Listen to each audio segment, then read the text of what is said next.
Welcome back, everybody. For this week, we'll have a couple lectures on an introduction to mechanical ventilation in the transport setting, and one for imaging, so chest radiographs and things like that. This is going to be a lot of information, and I know that you're all coming in with varying, knowledge bases with regards to mechanical ventilation. I will try to keep it as kind of bare bones as possible.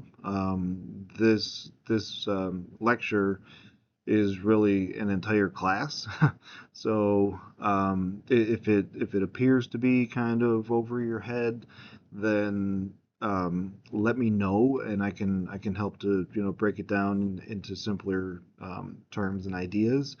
Um, we will be going through these in person in lab when the lab portion starts. So treat this as kind of an intro and try to focus on the key concepts and not memorizing different things. The critical care transport paramedic provider exam, so the CCTP exam, it does contain a fair amount on mechanical ventilation. So understanding these learning objectives is definitely important. So this lecture will define mechanical ventilation and explain why it's used in the transport environment. We'll talk about physiologic indications and contraindications for mechanical ventilation.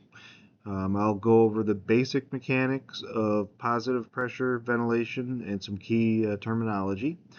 We'll define and differentiate assist control, which is broken down into volume control and pressure control, as well as SIMV, which also can be volume or pressure, and then spontaneous mode, so CPAP with pressure support.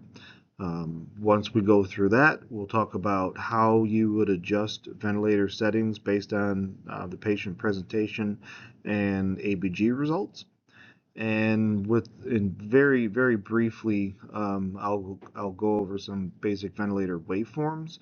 Not so much that you're an expert, but so that you can identify when there's an issue and what to do to fix it. Let's start with defining mechanical ventilation. So mechanical ventilation is the use of an external device, ventilator, obviously, to provide all or part, or sometimes very little, of the work of breathing for a patient. It is positive pressure ventilation that pushes gas into the lungs through, the endotracheal tube or tracheostomy tube or I-gel or whatever airway you have, moving air in the opposite direction of normal. So spontaneous respiration, normal respiration is negative pressure. Think of it like a squeeze bulb that you can precisely program either a specific volume or a pressure at a fixed rate that always just delivers what you're supposed to, or what's supposed to be delivered. Um,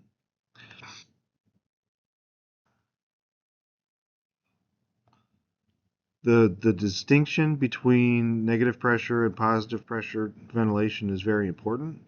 Um, Positive pressure can have some cardiovascular consequences, depending on the peak inspiratory pressure, the mean airway pressure, the PEEP level. It can impact or impede venous return. It can decrease cardiac output, and those are things that you in the field are going to need to be aware of, so that you can identify if there's an issue and know what to do to correct it. So in terms of transporting a patient with an airway, the the switch over, the importance of using an actual ventilator as opposed to bag valve mask ventilating the patient. It's really gained traction in the last 15 years or so, and it really is the best way to ventilate a patient in transport who has an advanced airway, mainly because point number two there, manual bag valve mask ventilation is inconsistent. Even if you have a PEEP valve, even if you have a pressure manometer, even if you have one of the fancy new bags that'll actually give you the tidal volume readout, um, the tidal volumes, regardless of how good you are at consistently squeezing the bag, those are going to vary. The pressures are going to vary. The rate is going to vary. If you've bagged a patient, you know that human instinct, especially in a pressure packed situation, is to squeeze, squeeze, squeeze, squeeze. We very commonly overinflate or hyperventilate patients when we're manually bagging them. And of course, if you have to manually bag, I mean that takes away an entire person, and you're already constrained with the number of people that you have to manage patients en route. Um, so transport ventilators, they provide consistent measured breaths that improve both oxygenation and ventilation, and are especially helpful during longer transports. Um, Altitude physiology is big, especially for, well, we're not in the mountains, but for any kind of flight transport. The decrease in the available oxygen in the air, and the gas expansion at altitude, Boyle's law, I'm not going to go back to chemistry for that.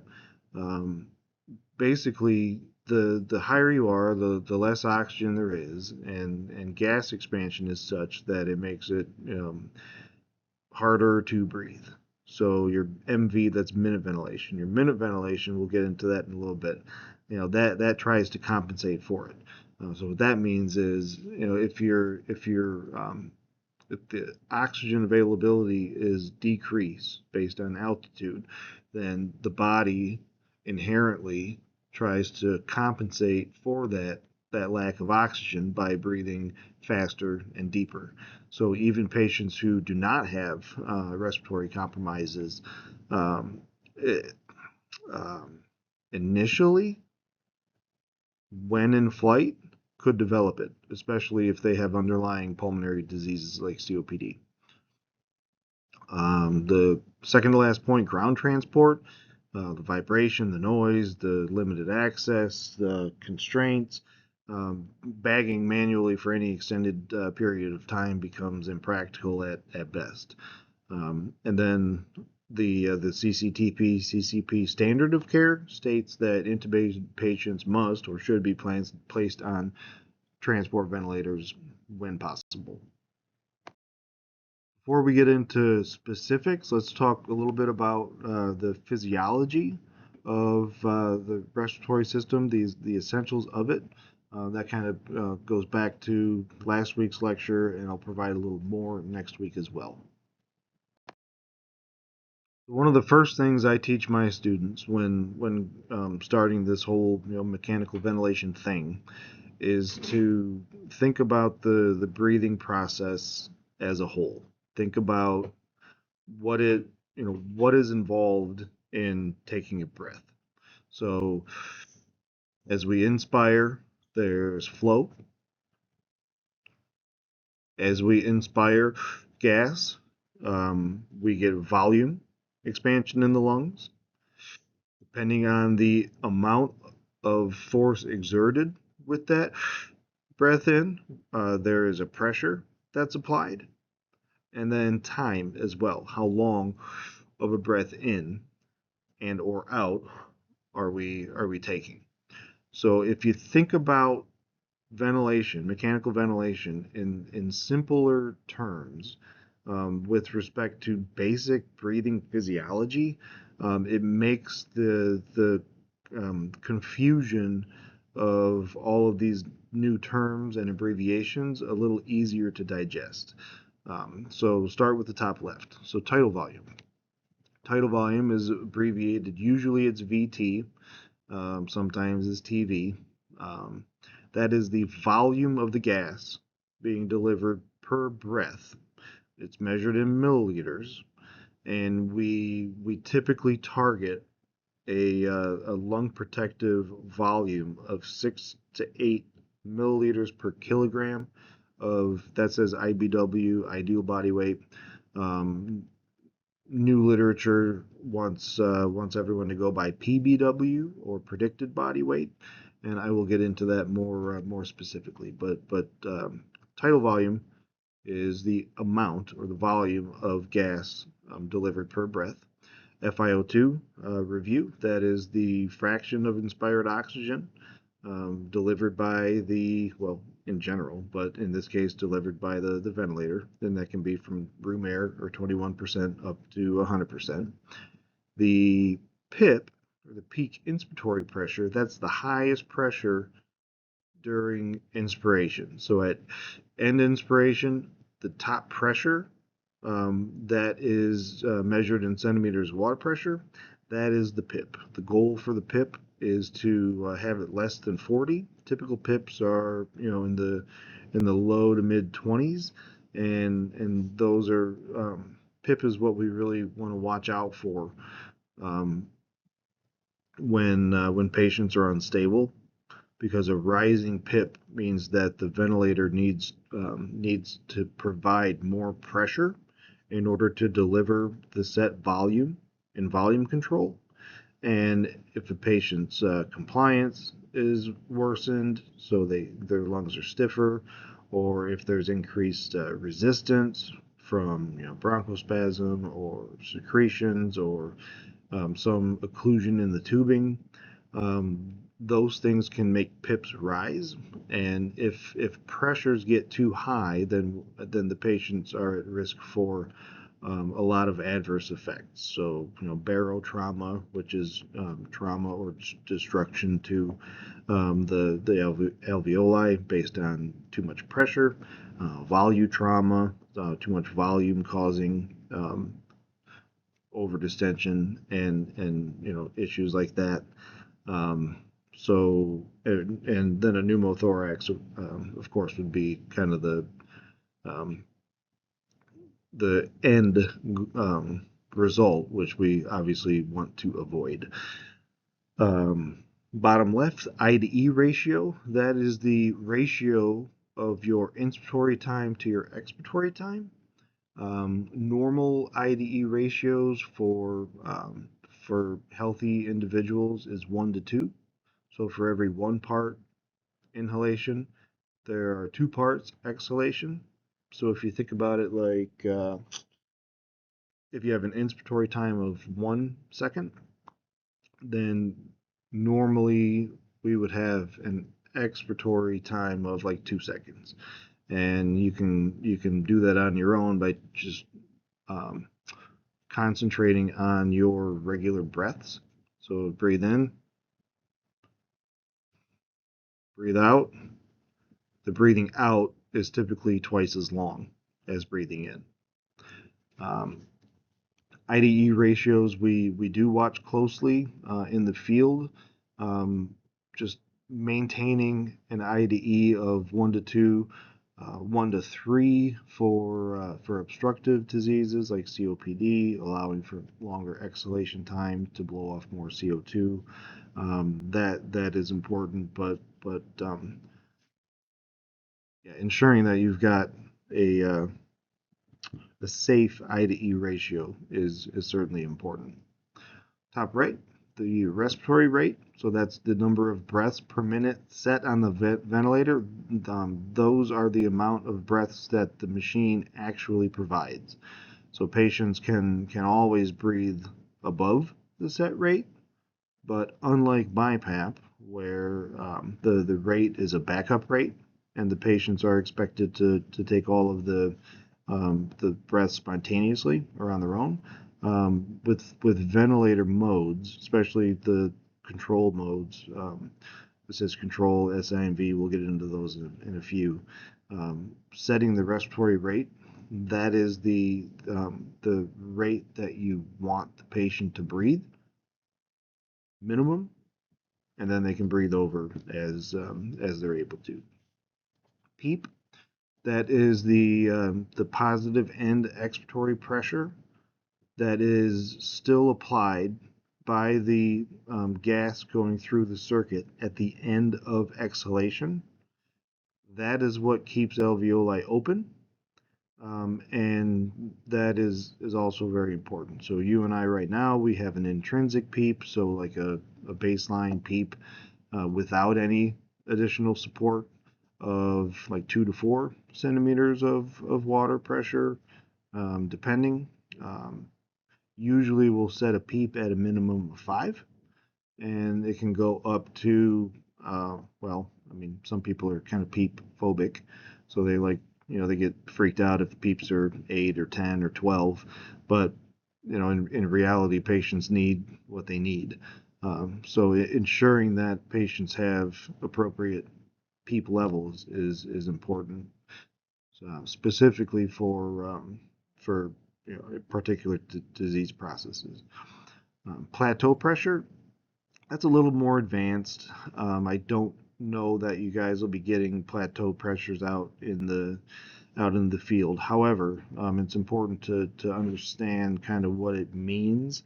I'll talk a little bit more of that as we go on, but basically it's a maneuver that we do on the ventilator where the pressures after a breath is held. So it's done by an inspiratory pause. And what that does is it reflects alveolar pressure, and it helps to get the static compliance measurement, which is the best determinant of a patient's actual lung compliance. But again, that may be a little advanced, so if at most I'll kind of gloss over that just as an FYI.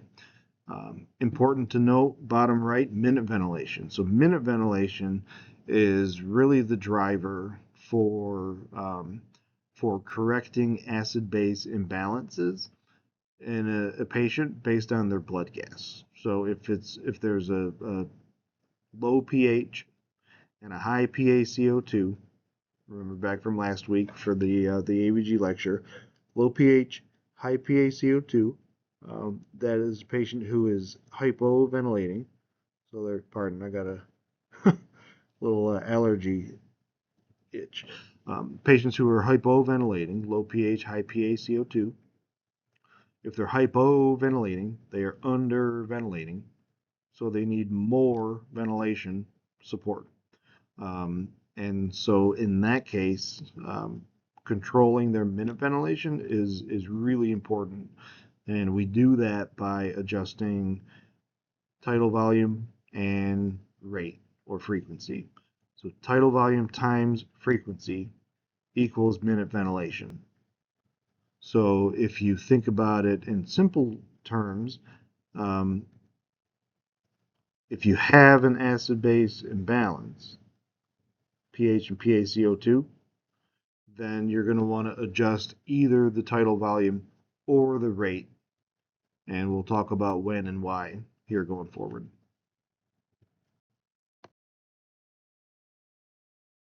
So let's take a look at the ventilator breath cycle. What happens with each breath?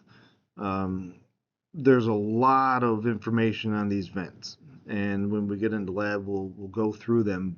But like you don't have to know like what every little thing means, but understanding overarching kind of concepts and the why is important, even in the transport environment. So with each ventilator breath, one, there's a trigger. The trigger is what begins a breath.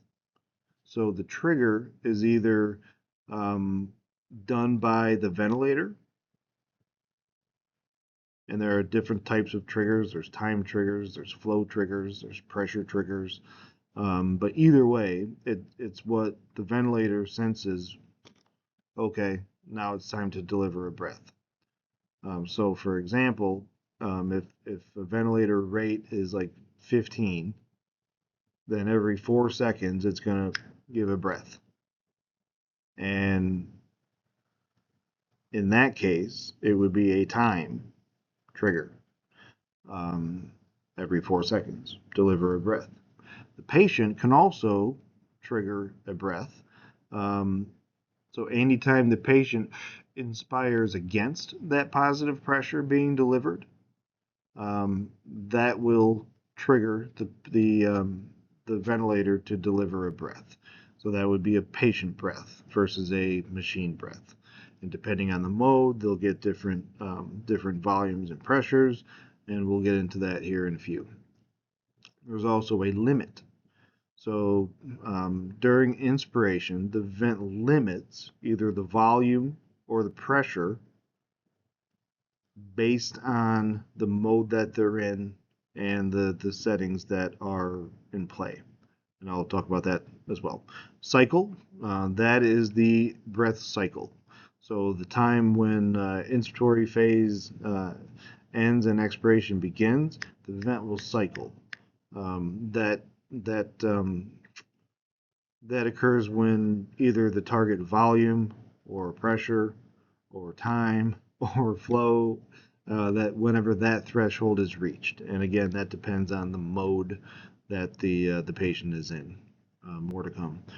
Baseline, basically, that's where when you expire or exhale, all the way down until that peak level is reached, and then the cycle repeats. That is just the baseline pressure for the vent cycle.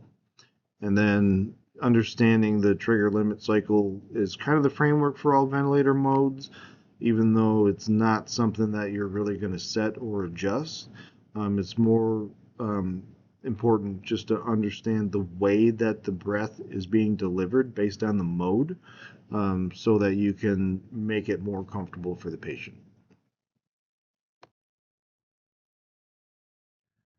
Before we get into all of the ventilator modes and settings, let's take a step back and make sure we're good with indications and contraindications for mechanical ventilation. So this is not an exhaustive list, but it's a good start, and it covers the majority of the indications and relative contraindications. So indications for mechanical ventilation. So the big one is apnea or impending respiratory arrest. When we look at lab values, we look at the PaO2 and then the pH and the PaCO2. So severe hypoxemia, like a PaO2 on a blood gas of less than 60, or if they're unable to oxygenate with high flow oxygen or BiPAP, um, that would constitute acute ventilatory failure and would necessitate intubation to be able to better control that. Excessive work of breathing. So now we get back to physical assessment with accessory muscle use, any paradoxical breathing, any significant tachypnea where we can't get their spontaneous rate down.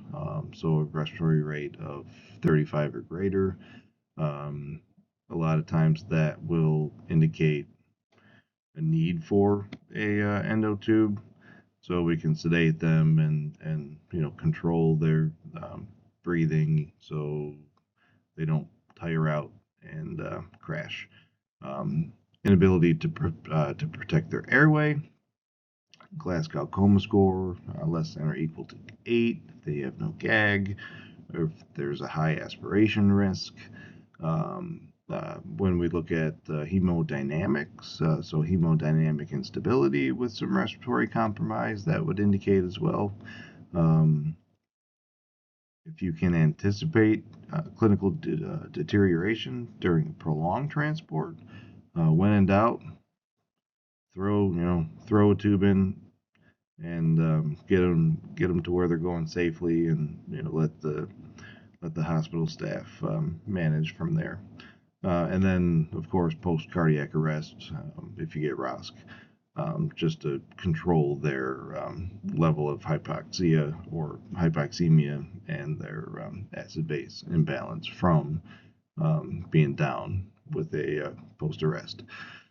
As far as contraindications go, there really aren't any absolute contraindications, especially when the patient is apneic.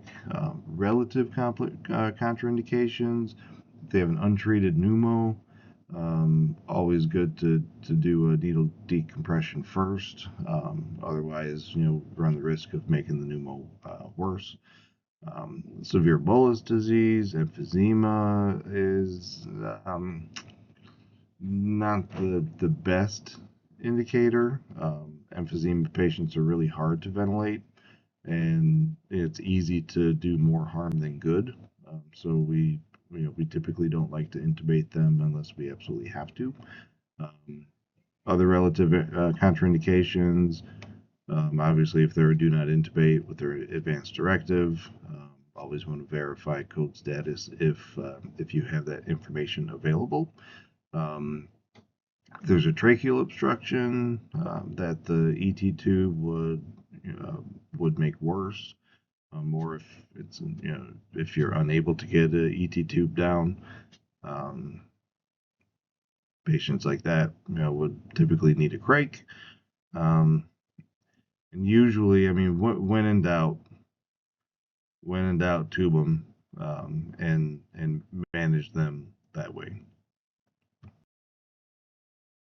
When we talk about initial ventilator settings, as a starting point, I mean, there's a lot of words on this slide, and it's a lot more complicated than just one slide can explain. I don't know how in depth you need to have this, so I'm gonna give some what we consider basics and kind of go from there. So we talked about the different settings. So tidal volume, respiratory rate, or frequency, FiO2, PEEP, and then depending on the mode, you'll have tidal volume. If it's in volume control, you'll have a PIP or a peak inspiratory pressure if it's in pressure control. But for general rules, there's a lot of math involved. So if you take the top line, your tidal volume, we talked about tidal volume being targeted at 6 to 8 mLs per kilogram of predicted body weight. That is mainly for lung protective strategies. And the calculation is, and again, this is harder to do virtually. When we get into lab, we can do some physical examples, but predicted body weight is so for males, it's 2.3 times their height in inches over 5 feet minus 60. Well, yes. So that's a little confusing the way it's written. So basically, if 60 inches is 5 feet. So if you have somebody who's 5'10" and they're a male, then that's 10 inches over 5 feet, or 70 inches. So you can do the actual inches, which in the case of a 5'10" male would be 70 inches. 70 minus 60 is 10. 10 times 2.3 is 23, plus 50, that's 73. Or the quicker way to do it is if they're 5'10", that's 10 inches above, so 10 times 2.3, 23, plus 50, 73. That'll get you the predicted body weight in kilograms. For females, it's a little more difficult to do in your head. It's the same thing. So height in inches over 5 feet minus 60 times 2.3 plus 45.5 instead of 50. So if you have a 5'5" female, then that's 5 times 2.3 plus 45.5. That will get you the predicted body weight in that female. The reason that we do that is for figuring out the tidal volume target range. So once you get their predicted body weight in kilograms, you multiply that by 6 to get the low end of the tidal volume target, and then by 8 to get the high end of the tidal volume target. And that will give you the low to high tidal volume range, and that's very important because we never want to over ventilate patients with too much volume because that puts them at a high risk for things like barotrauma, volute trauma, and yeah, things like that. So doing that calculation is necessary. A lot of the vents actually kind of do it for you. So when we play with the Hamilton C1 in lab, I'll show you kind of a shortcut for that. But know that the tidal volume is something that we need to control and regulate for their safety. Respiratory rate typically between 12 and 20, sometimes higher, often higher. But if you stay in that range, you're in good shape. FiO2 usually start at 100% immediately post intubation, and then titrate it down based on their pulse ox and where you want their saturation range to be. PEEP. Usually PEEP is no less than 5. Our physiologic PEEP is more like 2 to 4 centimeters of water pressure. Some conditions require higher PEEP, so ARDS, restrictive diseases, pneumonia patients, things like that. Typically, especially if you're transitioning somebody from like non-invasive ventilation, BiPAP, you want to start with the PEEP level at what they were on, so you don't de-recruit them. So if they came from a BiPAP 15/8, 8 being the PEEP, then you would start the PEEP at 8. Usually in route, I believe you'll be using assist control volume control for the primary mode, but we'll get into the few major modes of ventilation here in a minute. And then peak flow and inspiratory time, depending on the ventilator that you're using. Things to note are,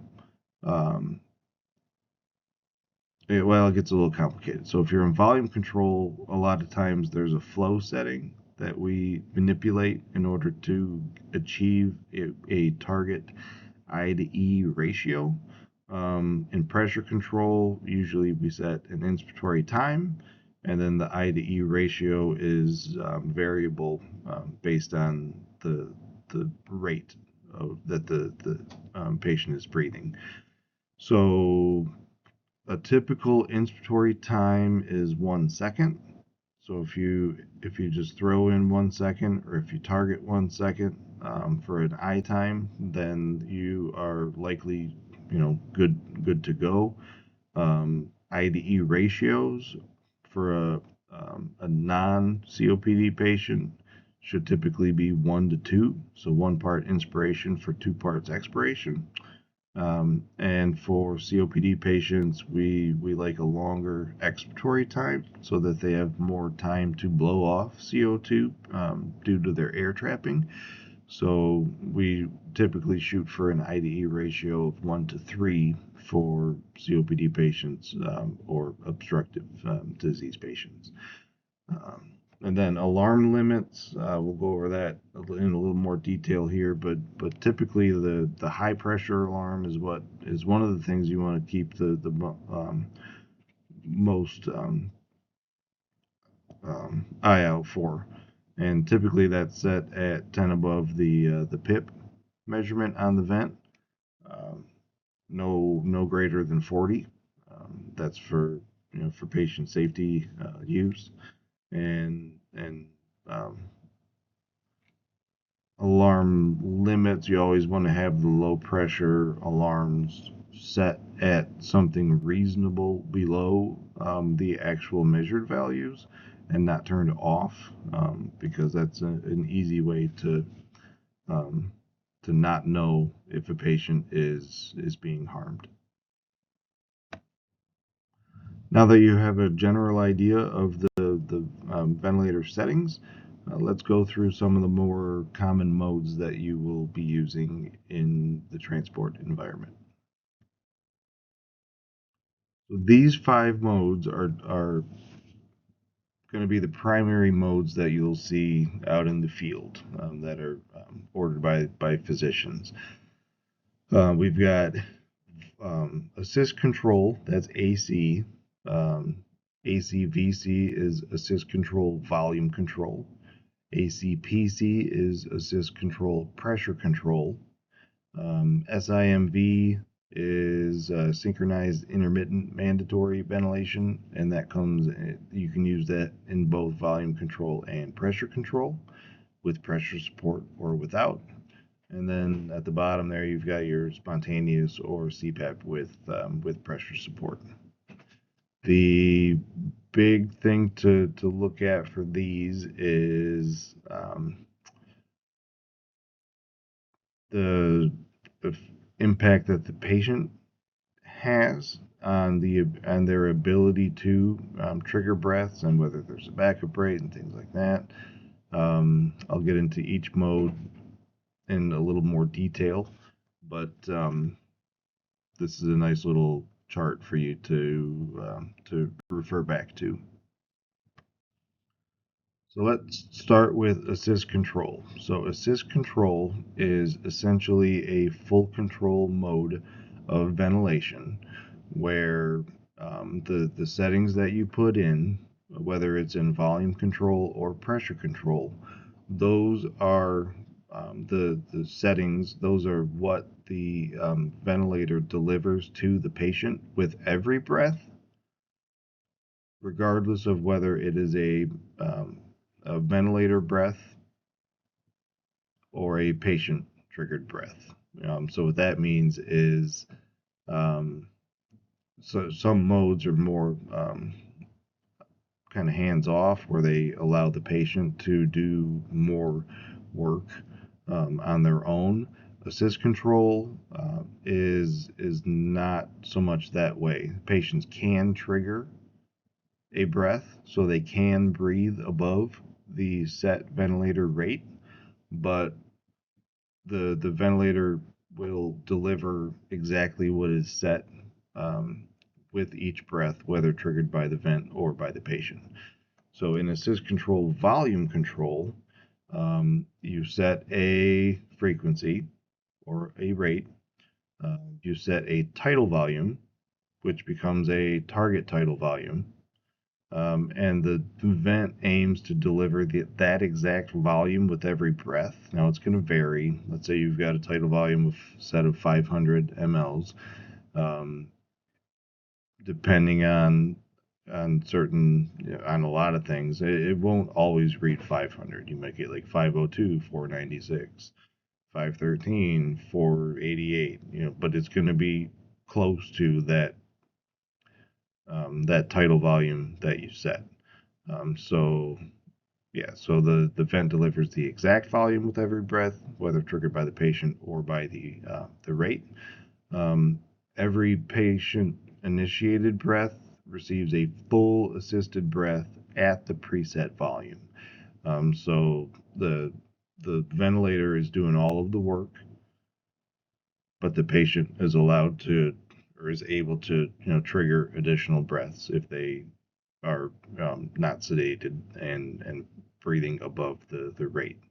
The big thing to know with that is in volume control. So we set the frequency, we set the tidal volume, we set the PEEP, we set the FiO2, and then we adjust the flow to get your target I to E ratio.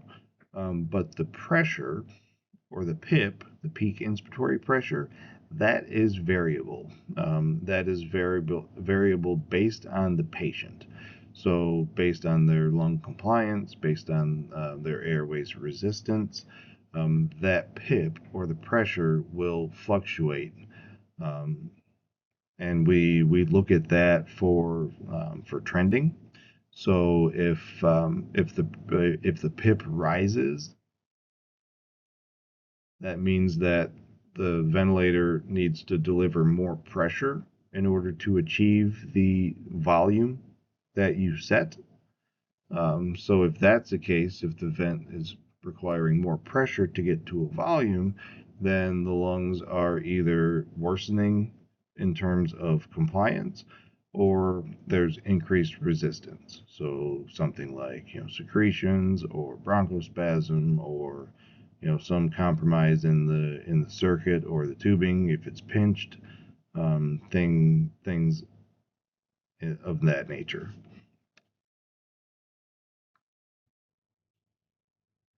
For assist control volume control, the ventilator guarantees a set tidal volume with every breath, and the pressure varies based on the compliance and resistance of the lungs. So that's just a little repeat. So how does it work? So you set the tidal volume, which will be delivered for all breaths. The patient can trigger additional breaths above the rate that you set. Each patient triggered breath will give you the full preset tidal volume. The pressure rises if compliance decreases, or if resistance increases. And that is the most common mode that you'll see in critical care transport. So it provides complete respiratory support. So on the right, key settings. So your tidal volume at 6 to 8 mLs per kilogram for predicted body weight. Never use the patient's actual weight. Respiratory rate 12 to 16, give or take. FiO2 you titrate to get your target SpO2. PEEP a minimum of 5. Match the PEEP if you're coming from a different non-invasive support mode. Flow typically in the 40 to 60 liters per minute range.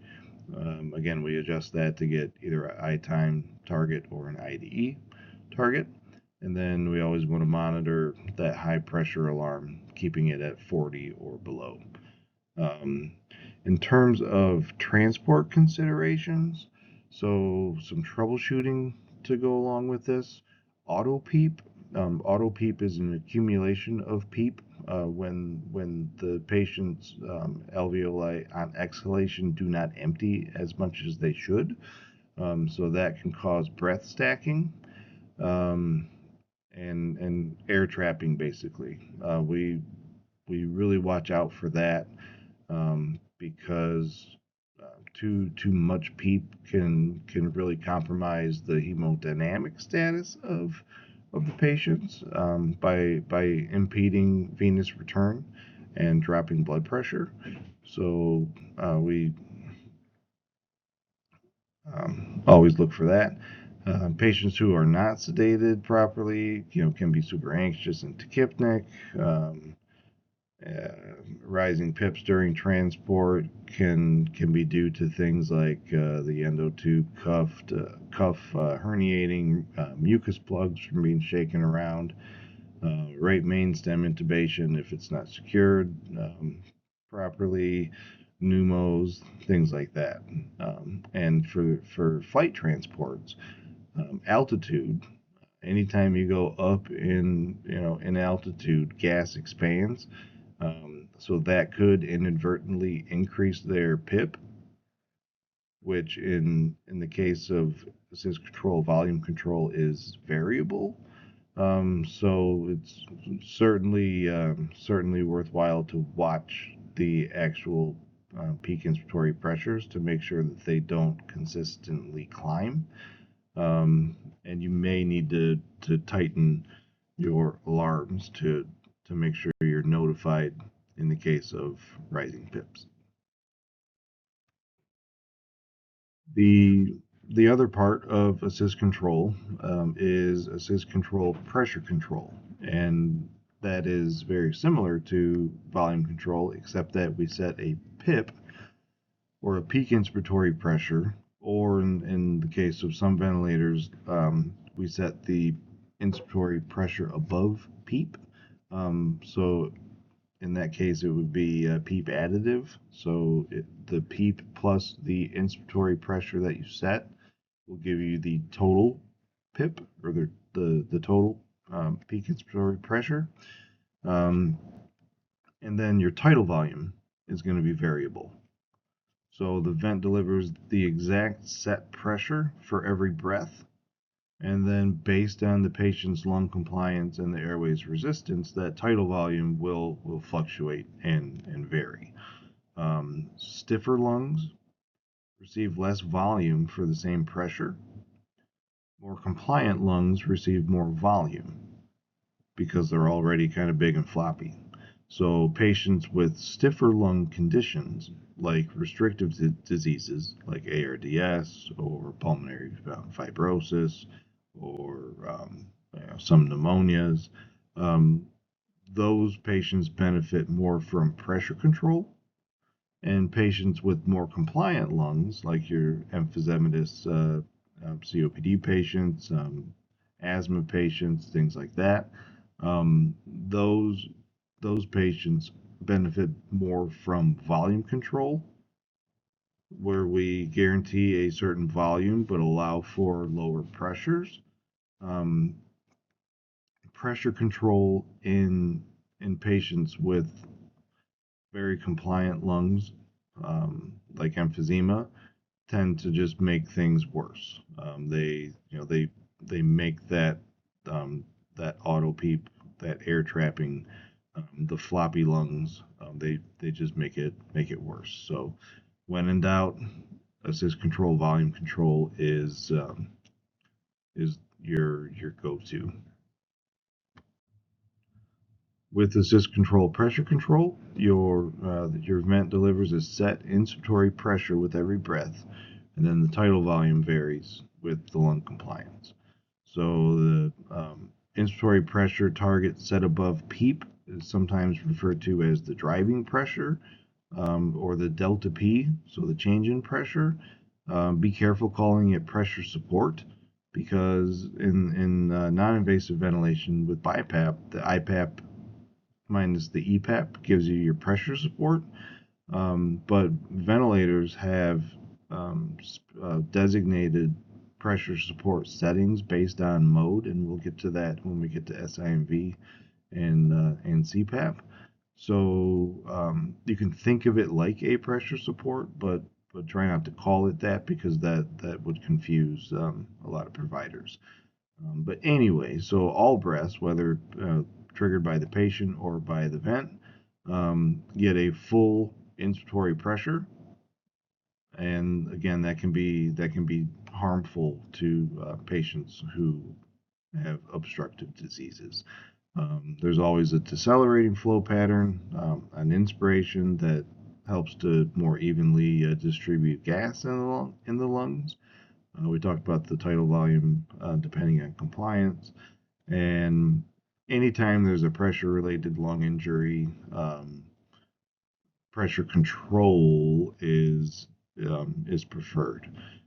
Key settings. So the PIP is usually this says pressure control driving pressure 10 to 20 above PEEP. Sure. You typically want to target PIPs of between 20 and 25. Anytime you get above 25, then you're working with a stiffer lung for sure. Anytime you get to 30 or above, that's when you should be concerned and making calls, because they may need more than the conventional ventilator can provide. Respiratory rate, anything within normal range. FiO2 titrate to SpO2 target. PEEP, same concept as volume control. and I time 0.8 to 1.2. If you go with 1 second in the middle there, you're going to be fine 95% of the time. But since the tidal volume is variable in pressure control, we want to monitor that tidal volume exhaled closely because we want it to be in that 6 to 8 mLs per kilogram predicted body weight range. Key considerations for transport. So because of the variable tidal volume, if you have a patient in pressure control and their compliance worsens, so if they blow a pneumo or if they have a buildup of secretions, that tidal volume is going to drop. They're going to become hypoxemic. They're going to become hyper or capnic, and that's something certainly to watch out for. If compliance improves, on the flip side, then that tidal volume will increase. And because there's no tidal volume setting, that tidal volume could shoot up and be way more than the patient needs. That could cause the complete reversal of their blood gas, and so they become alkalotic instead of acidotic. Could cause volume trauma, and the driver of that is the PIP setting or the inspiratory pressure setting. So with pressure goes volume. Where's my camera? So volume and pressure are directly proportional. So if your volume goes up, your pressure is going to go up because you're going to need more pressure to achieve volume. And if your pressure goes up, then your volume goes up because as pressure increases and the lungs expand, by nature, the volume that is being delivered into the lungs is more. So keeping that straight is very important. The next main mode of ventilation is SIMV. SIMV stands for Synchronized Intermittent Mandatory Ventilation, and it differs from assist control in that it's more of a supportive mode of ventilation that requires and encourages patients to breathe on their own, with a little pressure support that we provide through the vent. But the spontaneous breaths that the patient triggers do not deliver the full set of settings that it does in assist control. Instead, for patient triggered breaths, they just get a little bit of pressure support that we set. The ventilator breaths are controlled breaths, just like assist control, but when the patient triggers, they just get the pressure support that we provide. So it encourages respiratory muscle development. It's a good mode for weaning patients. It's a good mode for patients who are not fully sedated, and it helps to facilitate extubation. So SIMV delivers a set number of mandatory breaths per minute, synchronized to the patient's own breathing effort. And between those mandatory breaths, the patient is able to breathe spontaneously on their own. For those spontaneous breaths, the vent does not deliver a full mandatory breath, just the pressure support that we put in. And SIMV, like assist control, can be broken down into both volume control and pressure control. And the concepts for those are the same as assist control. So if it's SIMV volume control, then each mandatory ventilator breath will be delivered to a set tidal volume, and the pressure will be variable. For a ventilator breath in pressure control SIMV, then a certain pressure that you set will be delivered, and the tidal volume of the patient will be variable. Um, and I like this clinical analogy. So think of SIMV like a parent and a child taking turns. So the vent is the parent, and that will deliver, the scheduled full breath at a set interval. And then the patient, child, can breathe on their own, smaller unsupported breaths. So that's like the vent's kind of helping the patient along, but it's encouraging the patient to do more work on their own. Key takeaway for transporting patients on a vent in SIMV, pressure support is almost always added. So a pressure support of at least 5. Usually it's somewhere in the 5 to 10 range, especially for longer transports. Without pressure support in SIMV, the patient has to work really hard to breathe through that small endotube and overcome all of the resistance in the circuit. And that often leads to respiratory fatigue, anxiety, desaturation as they're trying harder. So like if you're looking at like SIMV versus assist control, ask yourself like how spontaneously active is the patient? Are they completely sedated and paralyzed? If that's the case, then both modes are pretty much identical, and you should err on the side of just doing assist control. If they're lightly sedated and they have a drive to breathe, then you might want to consider SIMV, especially if it's more comfortable for them. Um, so SIMV volume control delivers a set number of volume controlled mandatory breaths per minute, where the patient can breathe in between on their own.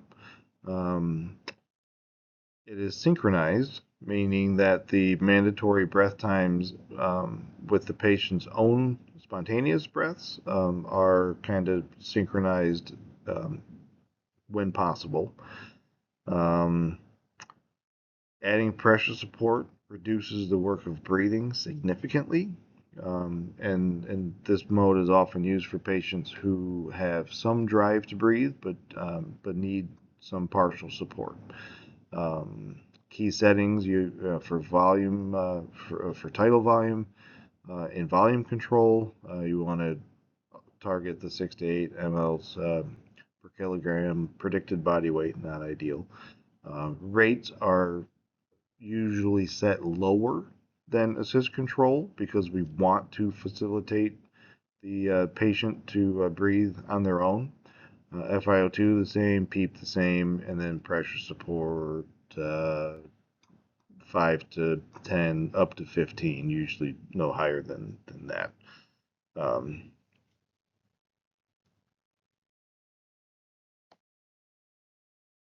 Similarly, SIMV pressure control, it's very unlikely that you'll see anybody in this mode, just because it's very seldom used. But basically, similar to assist control, every mandatory breath or every ventilator breath delivers a set pressure, where the tidal volume varies based on the lung compliance. Spontaneous breaths between mandatory breaths are unassisted or have pressure support, same as volume control. Problem with that is it requires very close monitoring of their tidal volume.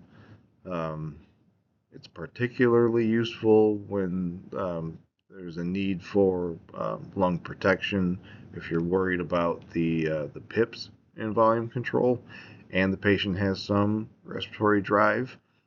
Typically, the pressure control setting is 10 to 20 above PEEP, or a total PIP of around 20 or 25. The rate, again, we set lower, same as SIMV volume, and the rest is a mirror of your SIMV volume control. The concept of pressure support in in mechanical ventilation is basically just to augment or add or boost volume by way of pressure for spontaneous breaths initiated by the patient. So pressure support as a determinant is an adjunct. So it's just a helper. By adding pressure support for a spontaneous breath, that reduces the patient's work of breathing through the restricted size of the endotracheal tube and the ventilator circuit and all of the dead space that those create. And that's extremely important for patient comfort, preventing fatigue, and facilitating their improvement and respiratory muscle strengthening.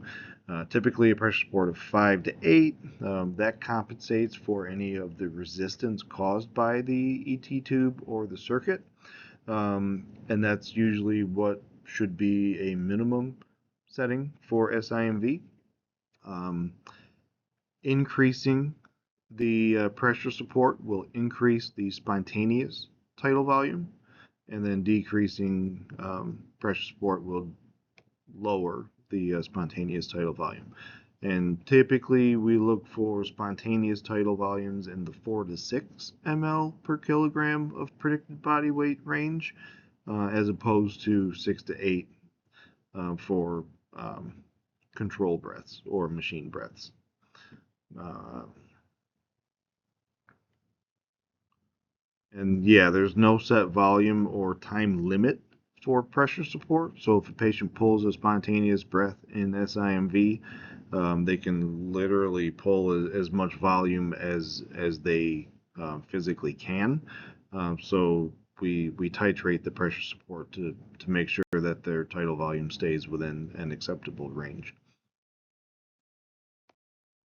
The last mode that you may very well see in the transport setting is CPAP with pressure support. Some vents call CPAP just spontaneous, so spontaneous with pressure support. Um, what that means is essentially what it says. So the patient controls all of the breaths. The vent gives them their PEEP or their CPAP as the baseline pressure. That's a constant pressure. And then an optional pressure support boost to help with the delivered tidal volume. And there is no set rate, so no backup rate. So the patient controls the rate as a whole.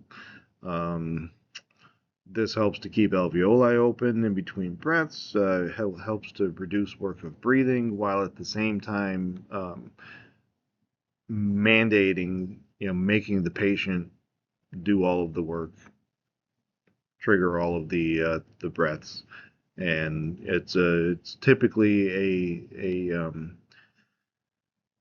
light support mode that's used when we're weaning patients to extubation and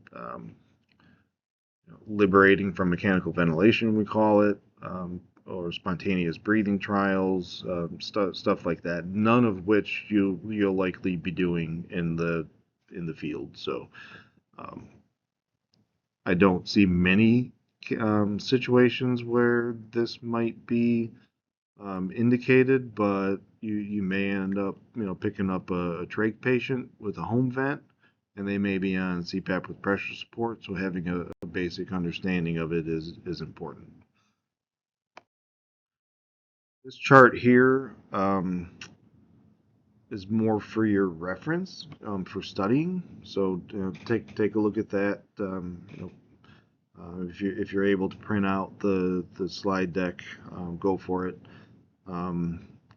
I'm not going to go through each of these because we already did in the slides before, but this should help to put everything together.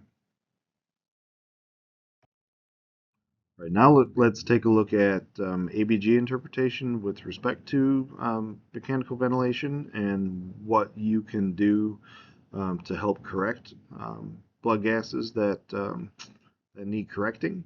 And even if you're not putting in making the vent changes, it's good to have an idea so that, if the physician orders, a vent change, remotely, you'll at least have the knowledge to be able to double check to make sure that what they want is indicated. Because believe it or not, sometimes it is not. We covered most of this in the previous lecture, but when we look at an arterial blood gas, normal values, your pH of 7.35 to 7.45, the PaCO2, normal 35 to 45, normal PaO2, 80 to 100 on room air, and then bicarb normal 22 to 26-ish, and bicarb is the marker for anything metabolic, and CO2 is the marker for anything that is respiratory or pulmonary related. The blood gas drives what to change on the vent. So interpretation of the blood gas is paramount to do first, and then determining what to change is the second step. So your CO2, the PaCO2, that is controlled by minute ventilation. So respiratory related ventilation, PaCO2, minute ventilation is what we are correcting to adjust the PaCO2. Minute ventilation is the respiratory rate times the tidal volume. Oxygenation is controlled by the FiO2 and the PEEP. So depending on what mode you're in and how the patient is acting on the vent, whether they're breathing over or not, that will give you a clue, or that will be the indicator for what parameter on the vent to change.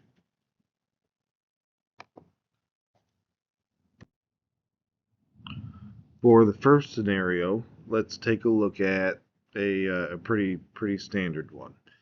So we've got a post RSI patient, 80 kilograms, so ideal body weight or predicted body weight 75 kilograms.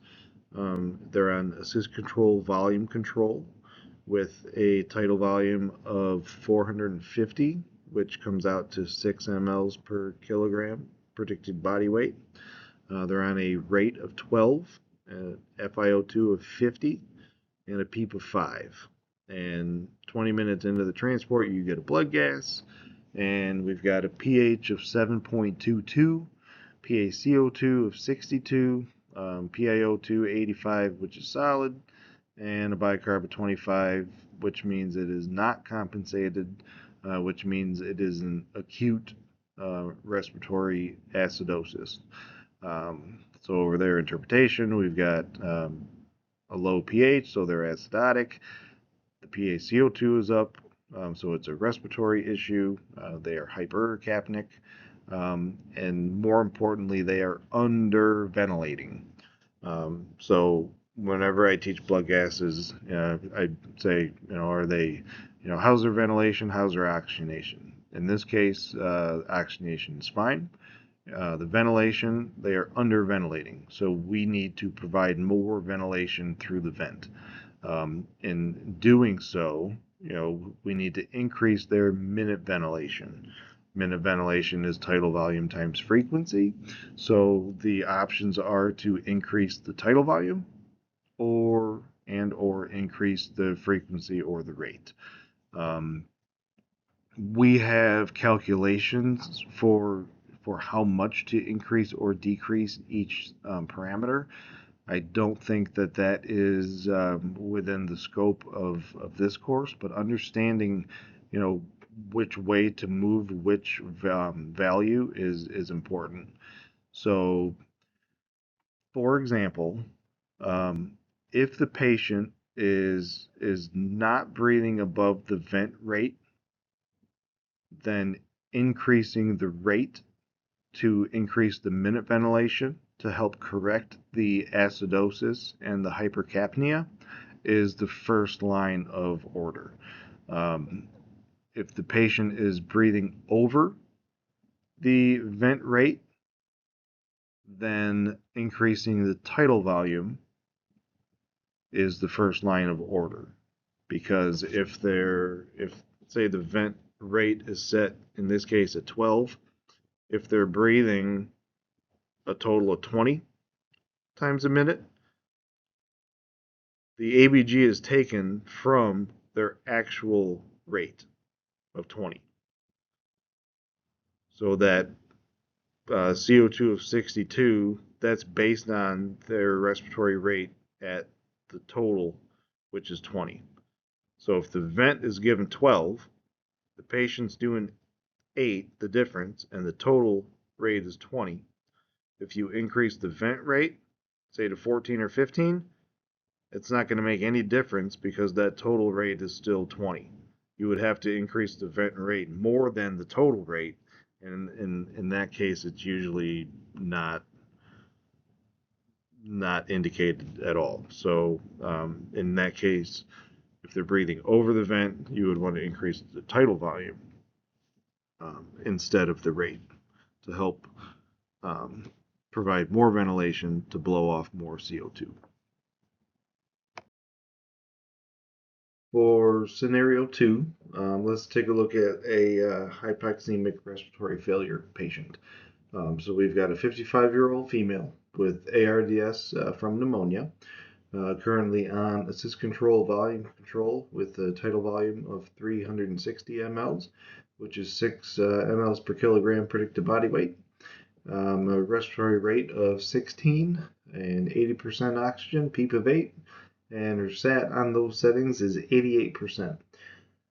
The blood gas, 7.38 for a pH, 38 for a PaCO2, both normal. So the ventilation is okay. PaO2 of 52. We have no info about COPD, so we want it to be 80 to 100. So they're pretty significantly hypoxemic, even with a SAT of 88. Bicarb is normal. So in this case, we've got what's called refractory hypoxemia. So anytime your PaO2 on a blood gas is less than the FiO2 delivered, that's refractory hypoxemia, and that is only fixed with increasing PEEP. You need more alveolar surface area to allow for gas exchange. So in this case, the PEEP of 8 would need to be increased, typically to 10 or somewhere around there. Very important distinction with regards to oxygenation. We use what's called a rule of 60 in respiratory, 60% for the FiO2, where we titrate the FiO2 either up to 60% or down to 60%, and then we look to move the PEEP. But in the case of refractory hypoxemia, you always want to increase the PEEP. Let's take a look at another scenario. Scenario 3, iatrogenic respiratory alkalosis, so opposite. Here we got a 35-year-old male intubated after a traumatic brain injury, Glasgow Coma scale of 6, currently on assist control volume control, 8 mLs per kilogram predicted body weight, so that is at the top end, respiratory rate of 20 and 40% O2 and a PEEP of 5. And we've got an end tidal reading of 26. Remember that end titles typically read lower, but in this case, maybe not. So we've got a blood gas results, pH of 7.58 and a PaCO2 of 24. So pretty significantly alkalotic. The oxygenation and the bicarb are normal. So we've got an acute overventilation or hyperventilation. And in this case, we need to dial back the ventilatory settings. So we could reduce either the rate or the tidal volume. Um, if they're breathing over the vent, then you would want to decrease the tidal volume. They're pretty much maxed out at this point anyway. If they're not breathing over the vent, then you would want to decrease the rate. And we won't go through the calculation for that, but no, as long as you know which way to move the parameters, you're on the right track. And again, I won't go through this whole thing, but it's a pretty good table for a resource with regards to clinical priority in terms of urgency and ventilator adjustments based on ABG issues. So if you keep in mind to separate ventilation from oxygenation, ventilation being respiratory rate and tidal volume and or PIP, peak inspiratory pressure, and then oxygenation with FiO2 and PEEP, then you will be on the right track with what we've talked about. All right, let's move into basic ventilator waveform analysis. This might be too much information for you, and I apologize for that. I did post in Canvas a waveform and loop guide, so please take a look at that. That might be a little easier to understand.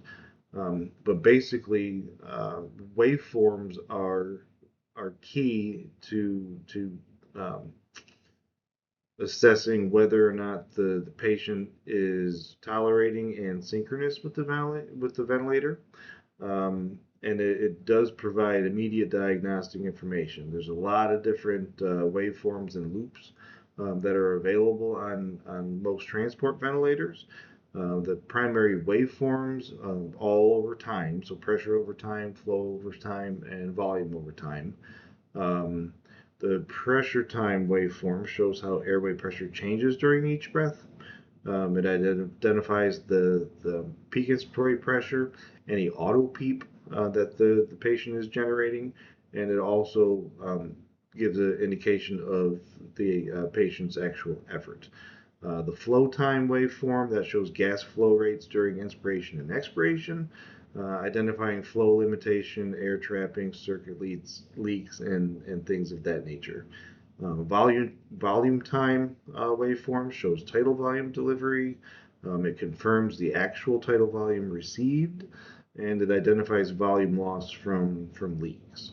This is really tough to do virtually, but I'll make sure to go through the different waveforms and loops in terms of reading them and analysis during lab. Um,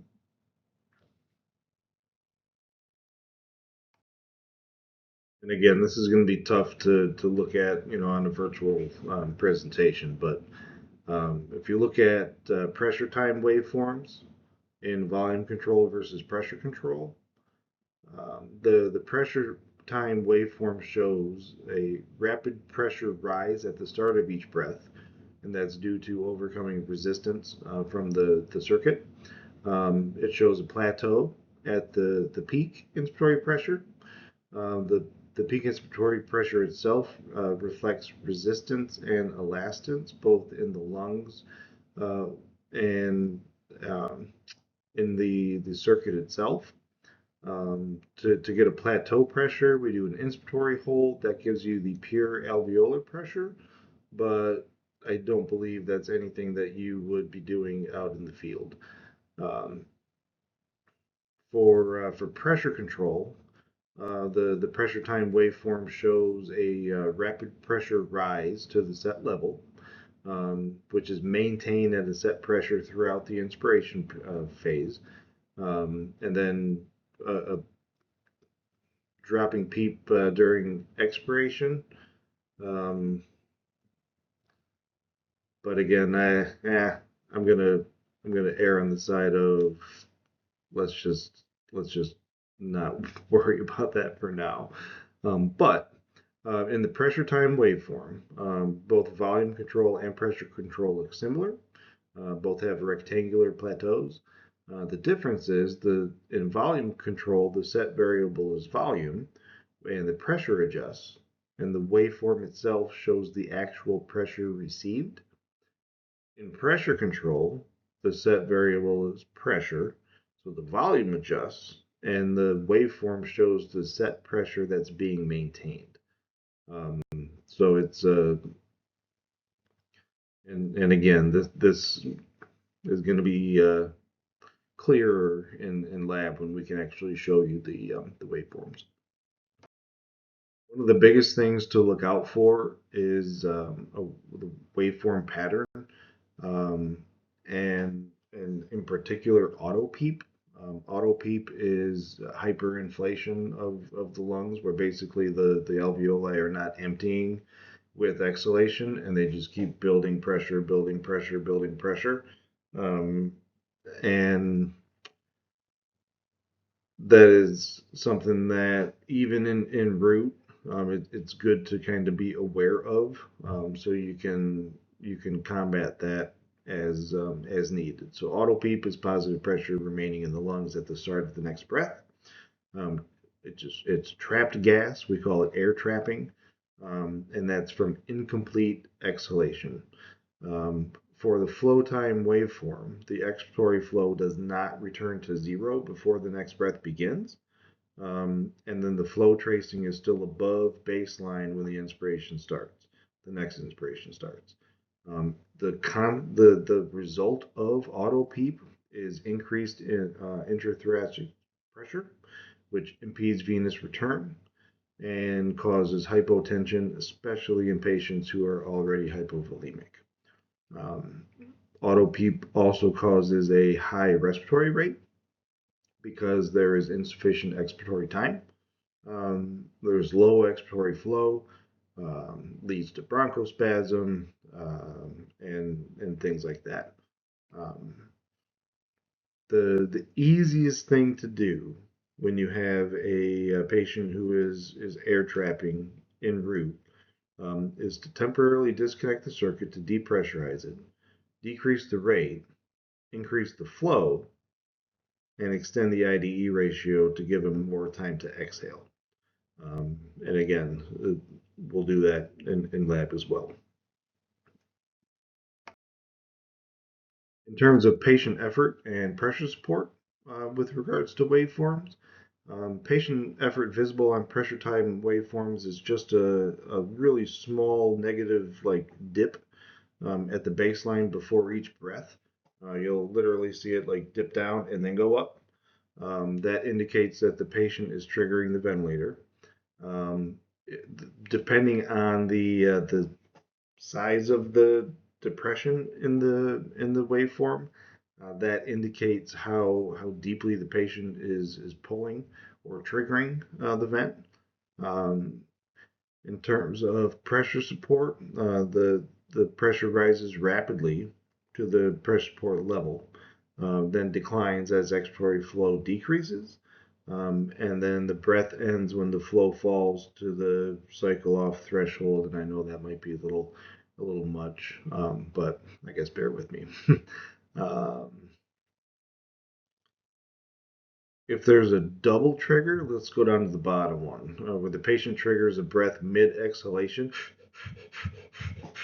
That's called stacking. So there's stacking breaths. That is a key indicator of the patient not being synchronous with the vent at all.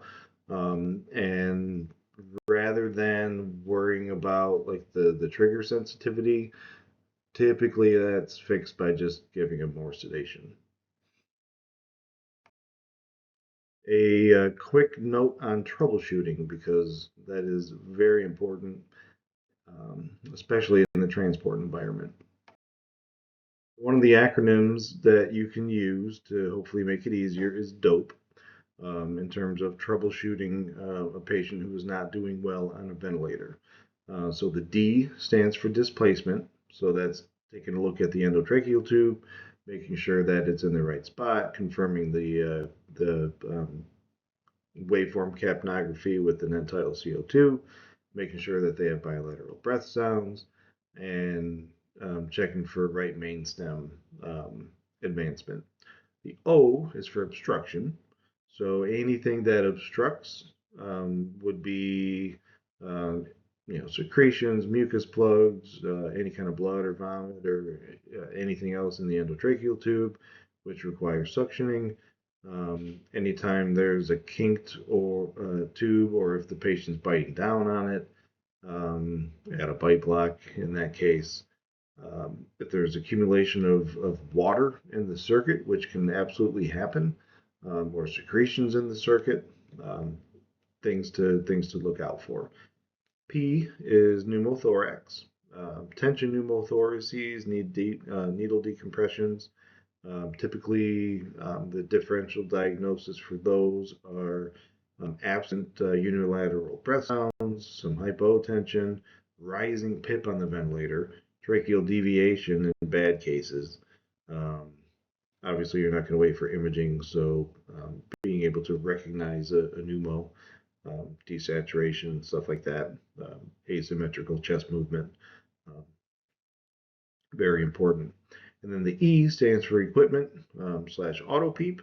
So that is event failure, and when they're not synchronous with the vent, or the vent settings are not optimal enough to provide adequate exhalation. So in that case, doesn't hurt to just take them off the vent and start bagging. Transport specific vent considerations for ground and flight. Have a pre-transport checklist, and in that, make sure you know the ET2 position, suction, verify settings, double check them, check the O2 supply, calculate any kind of tank durations that you have, understand the effects of altitude on gas laws for flight. Decreased atmospheric pressure as you go up causes gas to expand based on Boyle's law. That increases the cuff pressure of the endotracheal tube. So cuff pressure monitoring is important. -20 to -30 is what we look for an adequate cuff pressure. Noise and vibration that can hinder your ability to listen to breath sounds well. In that case, rely on the capnography, rely on that pulse ox, and rely on the waveforms, which we'll look at later. Sedation during transport. Careful, obviously, not to oversedate, so they become completely apneic. All, if that's the case, if they're sedated, they need to be in assist control. All right, some additional transport logistics. So these are kind of interesting. Ground transport: secure the vent and the circuit to the stretcher.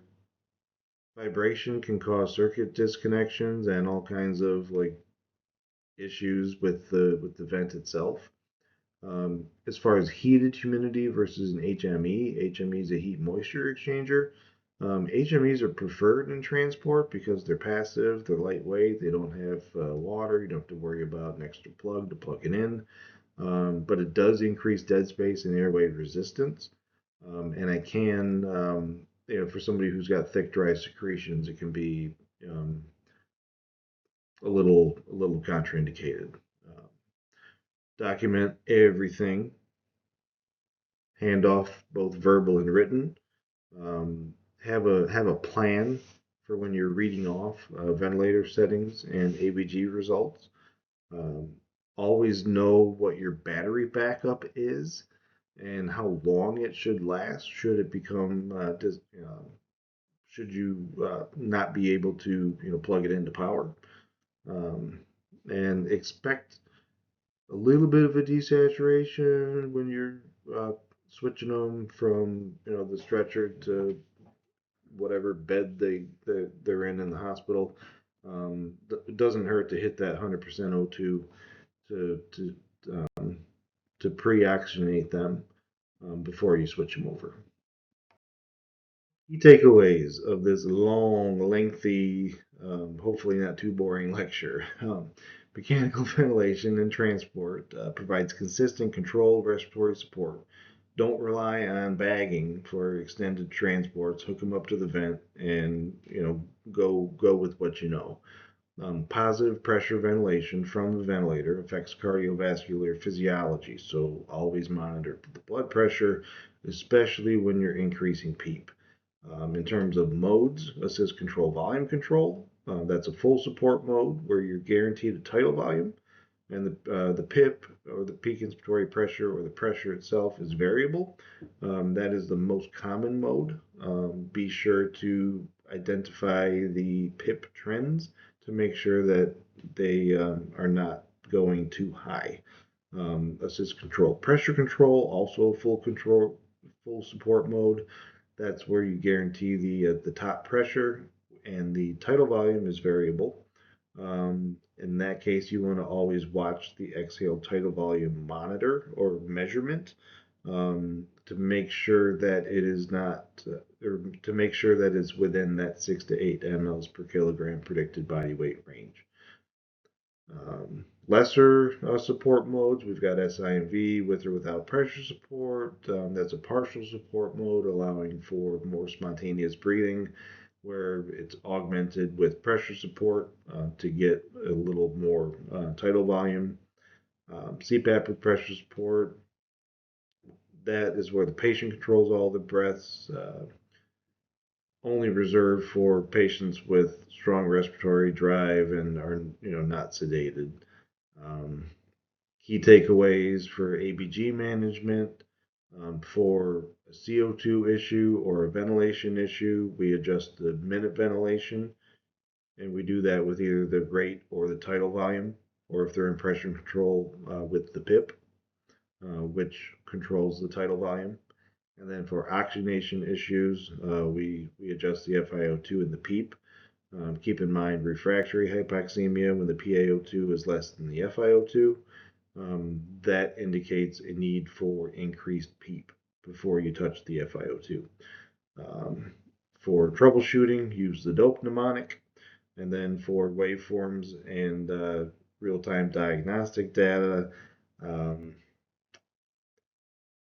you will get more of that in the lab.